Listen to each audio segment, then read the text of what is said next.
Assalamualaikum warahmatullahi wabarakatuh. Apa kabar para siswa sekalian? Bertemu lagi pada hari ini dalam kesempatan yang sangat berbahagia. Mari kita awali kegiatan ini dengan membaca surat Al-Fatihah. A'udzubillahi minasyaitonirrajim. Bismillahirrahmanirrahim. Alhamdulillahirabbil alamin. Ar-Rahmanir-Rahim.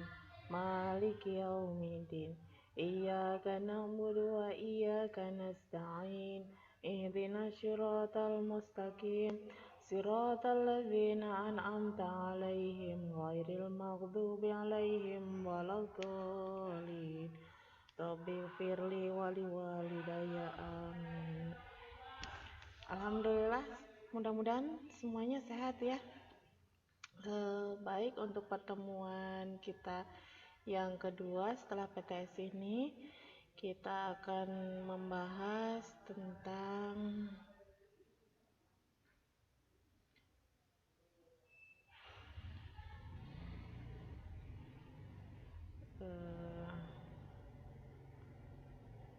kita cari ya bahan yang ini tentang saling menasehati.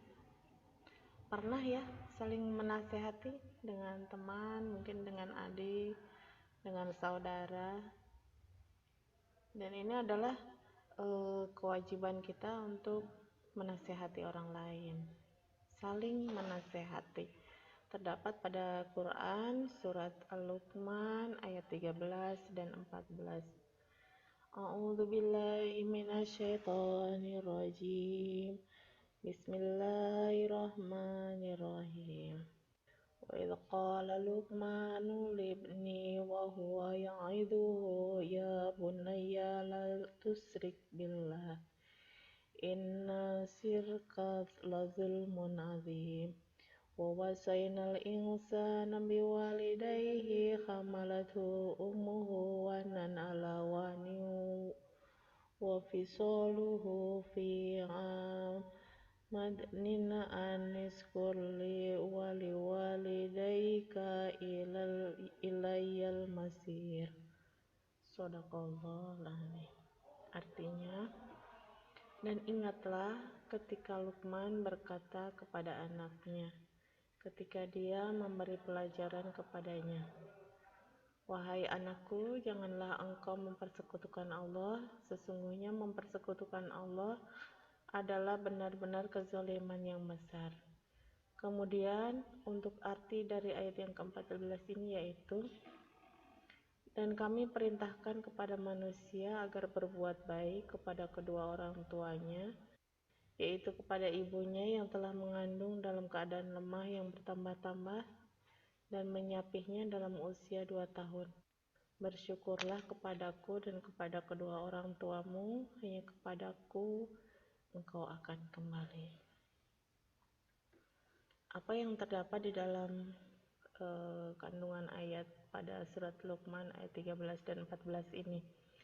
Yang pertama, yaitu bahwa anak merupakan bagian dari nikmat dan karunia Allah Subhanahu wa ta'ala yang diberikan kepada orang tua, yang setiap orang tua hendaknya mendidik dan memberikan pelajaran kepada anak-anaknya.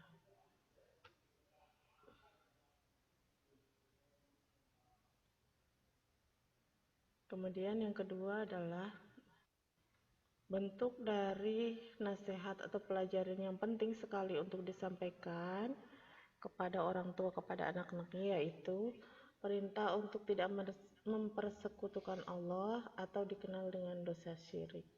La tusyrik billah, jangan mempersekutukan Allah. Yang ketiga adalah mempersekutukan Allah Subhanahu wa ta'ala merupakan kezaliman yang sangat besar. Mempersekutukan Allah atau dosa syirik adalah dosa yang paling besar. Ini adalah termasuk dosa yang langsung kepada Allah. Yang keempat yaitu Allah Subhanahu wa ta'ala memerintahkan manusia untuk melakukan berbakti dan berbuat baik kepada kedua orang tuanya, khususnya kepada ibu, bahwa setiap manusia itu tidak lepas dari kedua orang tuanya yang telah memberikan kesempatan, juga telah uh, memelihara, telah memberikan kebutuhannya sejak kecil hingga saat ia dewasa. Selanjutnya, pengorbanan seorang ibu dalam mengandung seorang anak itu adalah membutuhkan perjuangan yang sangat besar. Kalau kalian sekarang sudah tidak punya orang tua atau tidak punya ibu lagi, bukan berarti bahwa kalian tidak bisa berbakti, masih bisa berbakti kepada yang lainnya, seperti misalnya kepada bibi, kepada nenek, atau kepada mungkin ibu tiri juga ya, harus berbakti ya, walaupun kita merasa tidak nyaman, tidak enak, tapi sebaiknya kita tetap berbuat baik. Selanjutnya, seorang anak hendaknya disusui secara sempurna sampai dalam masa 2 tahun. Dalam masa 2 tahun ini, maka anak tersebut masih dalam pemeliharaan kedua orang tuanya, dan anak juga belum mampu untuk mandiri atau berdikari. Selanjutnya yaitu bahwa manusia itu wajib untuk bersyukur kepada Allah Subhanahu wa taala yang telah melimpahkan banyak sekali nikmat, yang pada akhirnya semua manusia pasti akan kembali kepada Allah dan tidak ada satu manusia pun yang luput dari hal ini. Nah, ini adalah uh, niscaya ya, pasti itu. Manusia itu pasti akan kembali kepada Allah. Tiap makhluk yang hidup maka akan mati. Nah, ini gambar tentang nasihat orang tua kepada anaknya. Walaupun kita tidak mengalami, saya tidak pernah diperlakukan seperti itu gitu. Atau mungkin cara orang tua kita menasihati tidak begini mungkin ya, tidak seperti yang ada di gambar. Tapi pada konsepnya adalah tetap memberikan nasihat.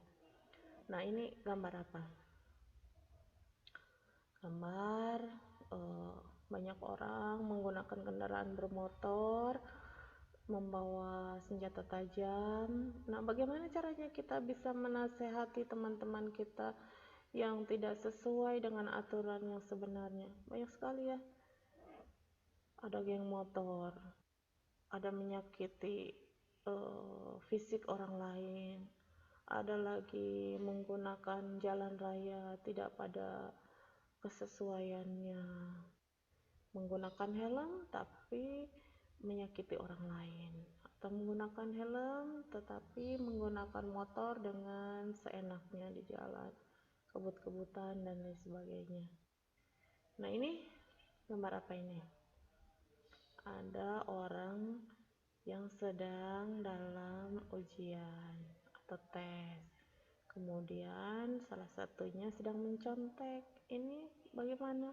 Apakah baik ataukah buruk? Nah, ini harus kita berikan nasihat kepadanya. Bagaimanakah adab menasehati itu? Yang pertama, dengan santun dan lemah lembut. Yang kedua, memperhatikan tingkat pendidikannya. Jadi kalau anak SD ya tidak perlu diperlakukan seperti anak SMA gitu, atau sebaliknya, anak SMA tidak perlu diperlakukan seperti anak SD, pasti akan bosan. Kemudian menggunakan bahasa yang sesuai. Jadi menasehati itu harus menggunakan bahasa yang sesuai. Kalau tidak sesuai pasti dia akan mengena ke pemikirannya. Lalu memperhatikan budaya. Budaya itu bagaimana? Ya, yang ada di situ, di sekitar situ. Budaya yang sedang berlaku bagaimana? Lalu memperhatikan tingkat sosial ekonomi. Maksudnya apa, Bu? Ya, ketika kita menasihati orang dengan tingkat sosial ekonomi yang berbeda-beda, maka ketika kita menyampaikan dengan kesamaan, mungkin ada beberapa orang yang tidak nggak paham gitu ya, atau tidak mau tahu karena itu kan untuk orang lain bukan untuk saya gitu. Selanjutnya adalah memperhatikan usia. Nah, dalam memperhatikan usia ini kita harus memperhatikan bahwa setiap usia yang uh, bertingkat-tingkat maka membutuhkan bahasa, membutuhkan cara, membutuhkan metode yang berbeda-beda. Selanjutnya yaitu bahwa kita harus yakin dan optimis, yakin bahwa akan ada perubahan, optimis bahwa akan membawa kepada kebaikan. Kemudian menjalin kerjasama. Jadi jangan mentang-mentang kita sebagai orang yang bisa menasehati kemudian kita tidak mau bekerja sama, lalu konsekuen. Kita sendiri harus konsekuen ya, bahwa uh, kalau kita membicarakan suatu hal, maka ya kita jangan melakukan hal tersebut, atau kita harus melakukan hal tersebut kalau kita melarang kebalikannya. Dan yang terakhir yang paling penting yaitu tentang keteladanan. Uh, saya melihat bahwa sebenarnya keteladanan ini adalah hal yang paling efektif, karena dengan keteladanan ini orang akan melihat, oh benar, ibu itu menasehati dan beliau juga melaksanakan gitu. Jadi lebih mengena kepada sasarannya. Nah, demikian tadi teman-teman apa yang kita bahas pada surat Luqman ayat 13 dan 14. Mudah-mudahan akan menjadikan pembelajaran untuk kita semua ya, bukan hanya sebagai pembelajaran saja, namun juga untuk kehidupan kita sehari-hari. Karena pada dasarnya apabila kita melakukan sesuatu hal itu, maka kita akan dilihat oleh orang lain. Dan ketika dilihat oleh orang lain, maka artinya kita itu harus siap untuk menjadi teladan. Ketika kita tidak siap lagi untuk menjadi teladan, maka sebaiknya uh, kita harus memperbaiki diri dulu gitu ya. Nah, begitu teman-teman pembelajaran kita kali ini. Mari kita tutup dengan doa penutup. Mari kita tutup dengan hamdalah bersama-sama. Alhamdulillahirabbil alamin. Terima kasih untuk hari ini. Assalamualaikum warahmatullahi wabarakatuh.